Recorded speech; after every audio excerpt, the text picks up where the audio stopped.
বন্ধুরে, তুই তোর গার্লফ্রেন্ডকে নিয়ে কয়েক ঘন্টা থাকবি বলে আমাকে একটা বাড়ি ঠিক করতে বলেছিলিস না? আমি বাড়ি ঠিক করে ফেলেছি। চলে আয় চলে আয় চলে আয়, এই যে পাট বাড়ি।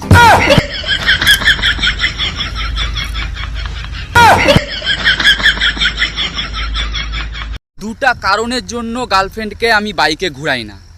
এক নাম্বার কারণ হলো আমার বাইক নাই, দুই নাম্বার হলো আমার গার্লফ্রেন্ড নাই। মাতাল কাকে বলে? সমান সমান মদ খাওয়ার পরেও যে বলে কোথায় আমার নেশা হয়নি তো, তাকেই মাতাল বলে। ছেলেরা বিয়ের আগে ভাবে আমার কবে বিয়ে হবে, আর বিয়ে করার পর ভাবে আমি কেন বিয়ে করলাম।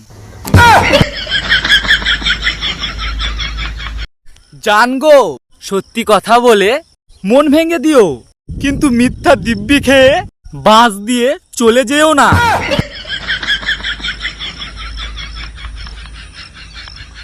বুঝলে প্রিয়, আমি কখনো ভাবিনি গো যে তোমার মতন মানুষ আমারও জীবনে আসবে, আমাকে হাজুরা বাস দিয়ে চলে যাবে।